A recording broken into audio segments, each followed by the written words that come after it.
Hi, brothers and sisters. I just am processing a dream that I had this morning. It was super intense, and I've just been meditating on it and processing it and wanted to share it with you all before I forgot the details. I had this dream from multiple perspectives. This is the second or third time telling the dream because I was trying to explain it to my husband this morning because it was ongoing as I was woken up this morning by my son. So in this dream, I started off in the perspective of being in a car with two people. I wasn't actually physically in the car, but I was just watching them in the car and listening to their conversation. There were two men. One was, they were both had accents. One was an Uber driver, and the other one was wanting the Uber driver to take him somewhere. The passenger was irate and just so frustrated and upset. He kept talking about how the people who were changing, he was trying to eradicate them. So he was going around setting off bombs, trying to explode people, basically, and saying it's because of the genetic alteration that was happening from what they had done. Okay, I'm trying to speak in code. And the Uber driver was trying to convince him not to do this, was telling him this was a bad idea. At the same time this was happening, there were planes flying in the sky, and it looked like there were missiles trying to take the planes out, but upon closer examination, we realized they weren't missiles, but they were balloons that were tied to rooftops, made to look from the ground as if they were missiles taking off, trying to explode planes. So basically, it was a psyop that the government was running on people to make them think that there was a conflict when there wasn't a conflict. This is what I understood in the dream. So as I'm watching these men drive down the road in the car, the dream fast forwards, and the news reports that this person, the one who had been a passenger in a car, had set off a bomb and it burned people in a movie theater and they had perished. So then the dream rewinds. Suddenly I'm in this movie theater. It's very small, but there's windows so you can see to the outside. And I myself in this dream, and I'm with my spouse. And in this theater, there are other believers and non-believers. And the reason why I'm sharing this dream is because this is another dream where the senses were heightened, where the sounds were so clear. The sound of the explosion was like a sonic boom. But because I had been in the car previously from that perspective, I knew what was coming. And I knew that this was a bomb that had just exploded. Give me 1 second. Sorry, brothers and sisters.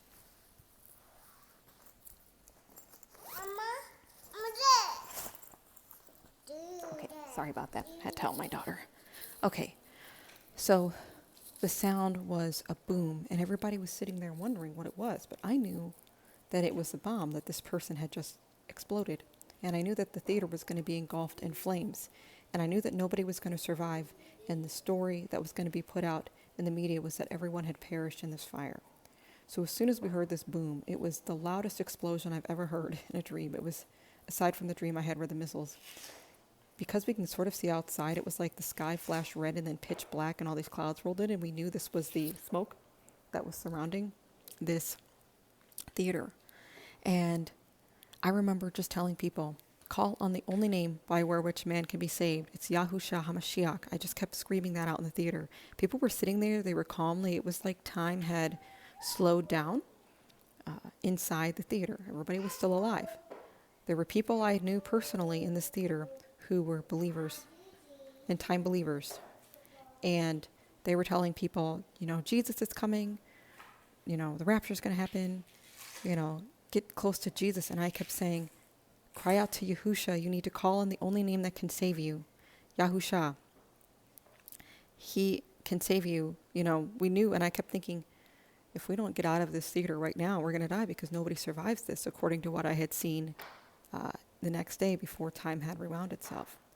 In the theater walks two people, and people turned around to look like, oh, these people are here to help us. And I knew they were demons that were getting ready to take souls to hell. Because one of the demons that walked in looked like a person, looked like another person that was already sitting there in the theater. And I told people, do not be deceived by these two. These are demons. They are not people. They are not here to help you. And they walked up to a person who was an unbeliever and they said, "Hi, ma'am, it's time for you to come with us." And she's like, "Okay." But they were demonic beings taking that soul to hell because they knew that everybody in this building was getting ready to die. And I kept telling people, do not be deceived. These are demons. They are not here to help you. They're here to take souls to hell. Call on the only name by which man can be saved. It's Yahushua HaMashiach. So then one of the demons goes to the front of the room and starts singing this, like, sounded like a worship song, like this lullaby type of song, where it was trying to lull people into this false sense of security that everything was going to be fine. But I knew that if people sung this song with the demon, their soul was going to get trapped, they were going to get snared, and they were going to get taken to hell. I kept saying, do not sing this song. This is a demonic song. I kept casting it down in the name of Yahusha. I just kept saying, Yahusha, Yahusha. I cast this song to the ground in all the words. May it break off the people, something like that, in Yahusha's name. And then I saw two other people that looked a little bit smaller. In comparison, like they were standing sort of behind these demons and this choir of people that was singing and trying to make it sound like everything was going to be okay. And they were pretending to sing. And they looked at me and they caught my attention. And my husband and I got up and went over to see them. And we knew they were angels. They said, "Come on, we're only here for 3 or 4 of you. We got to get out of here now." Mind you, everybody in this theater was still alive at this point. And these angels came and took my husband and I through this exit door. As soon as we exited the door, we were boarding a plane. So the exit door opened up and we were walking onto a plane, an airplane. This airplane was massive. And the angel said, "We're only here for 3 or 4 of you. That's all that's coming." And it was just my husband and I think one other person. And on the plane, it was almost like this luxury plane from the 70s or 80s. It wasn't like what a regular airplane looks like. On the inside, there were these big rows of like 6 or 7 seats, but every seat was first class. Everything was comfortable. This plane was huge and it was flying so low to the ground and it was amazing. It was like the most luxurious, awesome airplane. The angels were all excited. They're like, "Welcome aboard. Hurry, we got to go." And we knew that the people that had been left in the theater were left to perish in the fire. We did not. We went on this plane and it was flying low to the ground. It was like taking us on a tour. And it took us to this heavenly city. We just flew parallel to the ground and suddenly we were flying through this huge, I didn't know at the time it was a house, but I looked and I saw like this commercial kitchen and all these food stores. And I said, "What is this? Like a restaurant, a pantry?" And the angels were like, "Don't you know where you are?" I said, "No, what is this? This is amazing." And he said, "This is the place that's prepared for people who have been in the service of the Father. This is for those who have been in the service of the Most High Elohim." And my husband, he's like, "This is your stop." So we get out, we walk out of the plane. My husband and I realized it's a house and it was for us, but the house was so massive, this plane was flying through the house, giving us a tour. And we were like, wow, this is so amazing.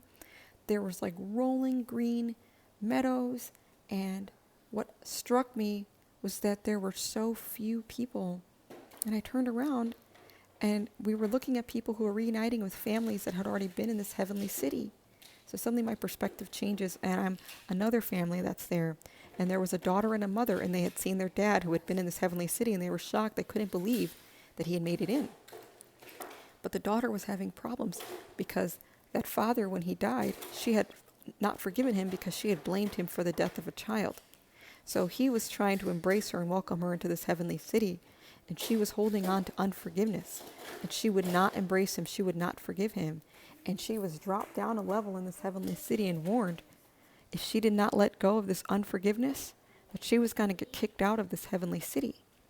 And that really astonished her and sobered her up. So then the dream switches and I'm back into my perspective. And I'm asking the angel, we're waiting for people that we knew that were believers who knew we're living in the last days, believers who know the end time is here, that Messiah is coming back. And I said, "Well, where's such and such?" And these are people I know by name. I'm not going to name them because I don't know if this was specifically, for them. But the angel said, "Nobody else is coming. Everybody who escaped out, these are the people who were in service to the Most High Elohim. They were all left behind to perish in the fire. Not necessarily eternal fire, but those that were left that were not protected and shielded, they were left to die as the wrath was being poured out. That was the only way that their soul was going to be preserved at that point." And I was shocked. I was so shocked because the people we were waiting for, people we were very close to, people that we know are believers, end time thought were remnant believers, and they got left to perish in the fire. My husband and I just looked at each other and said, wow, I can't believe that. And um, at some point, I was able to see that people were like still going on to like YouTube and stuff and finding channels and saying, oh, I'm so glad to have found like End Time Remnant Believers channels. And I thought, wait a minute, they don't know that the remnant's gone. The people who were left to perish in the destruction that was coming didn't know that they had been left. They did not know that the remnant was taken and had escaped and were in the heavenly city. And what struck me is just how few. When the angel said, we're here for only 3 or 4 of you, and there were 3 to 4 of us maybe that got on that airplane and escaped out of that theater, it was engulfed in flames. But I just kept repeating to the people in the theater, only Yahusha is going to save you. Please cry out to him. And nobody was listening to me. So anyway, that was a really powerful dream. I just wanted to share that. I didn't want to forget it, so I wanted to record it here so that I wouldn't forget it.